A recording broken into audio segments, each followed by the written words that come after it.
رہیں عزیز طلبہ، کل فزکس کے ہم نے 10 جو شارٹ کویشچن کیے تھے. آج ہم شارٹ کویشچن نمبر 11 سے 20 تک پڑھیں گے. 11واں شارٹ کویشچن ہے کہ لاؤڈنیس سے کیا مراد ہے. جواب ہے کہ ساؤنڈ کی وہ خصوصیت، یعنی یہ لاؤڈنیس کی بات ہو رہی ہے، ساؤنڈ کی وہ خصوصیت جس کی وجہ سے ہم بلند اور مدھم آواز میں فرق کر سکیں، لاؤڈنیس کہلاتی ہے. ساؤنڈ کی لاؤڈنیس کن عوامل پر منحصر ہوتی ہے؟ ساؤنڈ کی لاؤڈنیس درج ذیل عوامل پر منحصر ہوتی ہے: وائبریٹنگ جسم کا ایمپلیٹیوڈ، وائبریٹنگ جسم کا ایریا، وائبریٹنگ جسم کا فاصلہ. یعنی یہ تین چیزیں جو ہیں ان کے اوپر اس کا انحصار ہوتا ہے لاؤڈنیس کا. کہ نمبر 1 وائبریٹنگ جسم کا ایمپلیٹیوڈ، یعنی اگر بڑا چھوٹا ہے تو اسی حساب سے لاؤڈنیس بھی کم یا زیادہ ہو سکتی ہے. وائبریٹنگ جسم کا ایریا، یعنی وہ بھی اگر بڑا چھوٹا ہے تو اس کے ساتھ بھی اس کی لاؤڈنیس میں فرق پڑتا ہے.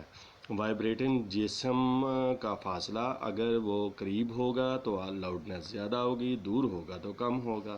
تو یہ ہے اس کا مطلب. اس کے بعد ہے وضاحت کریں کہ اسکول کی گھنٹی سے ساؤنڈ کیسے پیدا ہوتی ہے. تو جواب یہ ہے کہ جب اسکول کی گھنٹی کو ہتھوڑی سے ضرب لگائی جاتی ہے تو گھنٹی وائبریٹ کرنا شروع کر دیتی ہے، جس کی وجہ سے ساؤنڈ پیدا ہوتی ہے. یعنی یہ وائبریشن بعض ہمیں نظر تو نہیں آتی، لیکن آواز پیدا ہی تب ہوگی جب کوئی جسم وائبریٹ کرے گا. تو اس کا مطلب وہ وائبریٹ کر رہی ہوتی ہے، اور جب تک وائبریٹ کر رہی ہوتی ہے تب تک ساؤنڈ سنائی دیتی رہتی ہے. ساؤنڈ ویوز کو مکینیکل ویوز کیوں کہا جاتا ہے؟ میکینیکل ویوز کو گزرنے کے لیے کسی میڈیم کی ضرورت ہوتی ہے، اس لیے ساؤنڈ ویوز کو بھی گزرنے کے لیے میڈیم کی ضرورت ہوتی ہے. لہٰذا ساؤنڈ ویوز کو مکینیکل ویوز کہا جاتا ہے. اس کے مقابلے میں الیکٹرو میگنیٹک ویوز ہوتی ہیں جن کو گزرنے کے لیے کسی واسطے کی ضرورت نہیں ہوتی. چونکہ ابھی ہم وہ نہیں پڑھ رہے، ہم ساؤنڈ کے بارے میں پڑھ رہے ہیں، تو ساؤنڈ ویوز مکینیکل ہوتی ہیں. فرض کریں کہ آپ اور آپ کا دوست چاند پر کھڑے ہیں. کیا آپ اپنے دوست کی ساؤنڈ کو سن سکتے ہیں؟ یہ سوال ہے. نہیں، میں اپنے دوست کی ساؤنڈ کو چاند پر کھڑا ہو کر نہیں سن سکتا، کیونکہ ساؤنڈ کی اشاعت کے لیے میڈیم کی ضرورت ہوتی ہے، اور چاند پر کوئی میڈیم یعنی ہوا نہیں ہوتی. یعنی جب اگر ہم چاند پر کھڑے ہوں تو قریب کھڑے ہوئے دوست سے بھی بات نہیں کر سکیں گے، کیونکہ وجہ کیا ہے کہ وہاں ہوا ہی نہیں ہے. تو جب ہوا نہیں ہے تو میڈیم نہیں ہے، تو میڈیم نہیں ہے تو ساؤنڈ بھی نہیں جائے گی.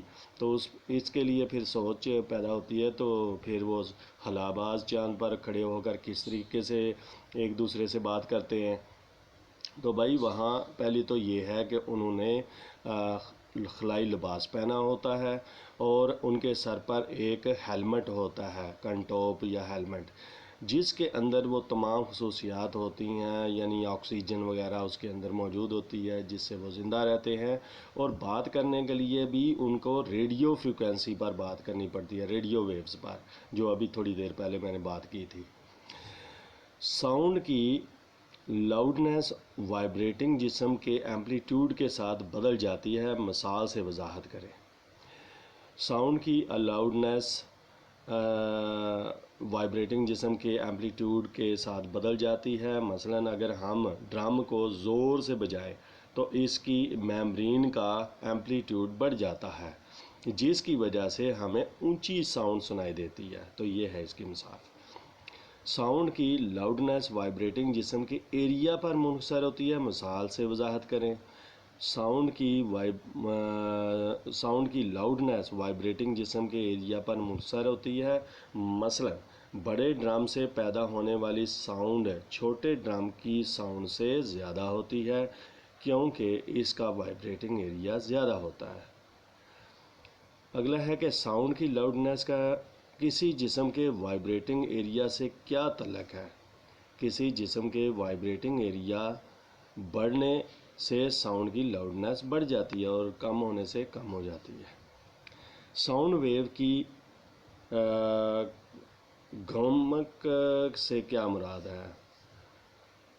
پتلی دیواروں والے اجسام کے جار سے جب ساؤنڈ ویو ٹکراتی ہیں تو یہ جار وائبریٹ کرتا ہے۔ اس عمل کو ساؤنڈ ویو کی گمک کہتے ہیں۔ بے آواز سی ٹی کی فریکوینسی کیا ہے؟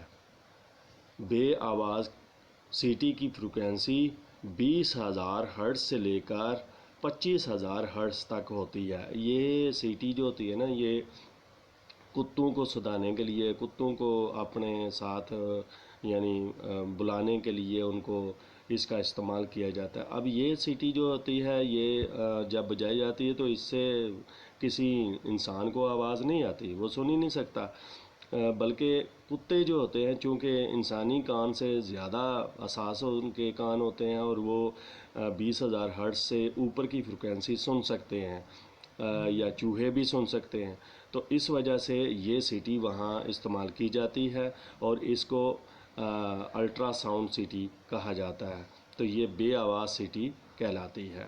تو اس کی فریکوینسی ہوتی ہے 20,000 ہرٹز سے لے کر 25,000 ہرٹز تک۔ تو عزیز طلبہ، آج ہم نے 10 مزید شارٹ کویسچن کیے ہیں، آپ ان کو بار بار دہرائیں اور آپ کو یاد ہو جائیں گے۔ 2 یا 3 بار سننے سے آپ کو بخوبی یاد ہو جائیں گے، کوئی رٹا لگانے کی ضرورت نہیں پڑے گی۔ اللہ آپ کا اور ہمارا حامی و ناصر ہو، ہم سب کو اللہ اپنی امان میں رکھے۔ خدا حافظ۔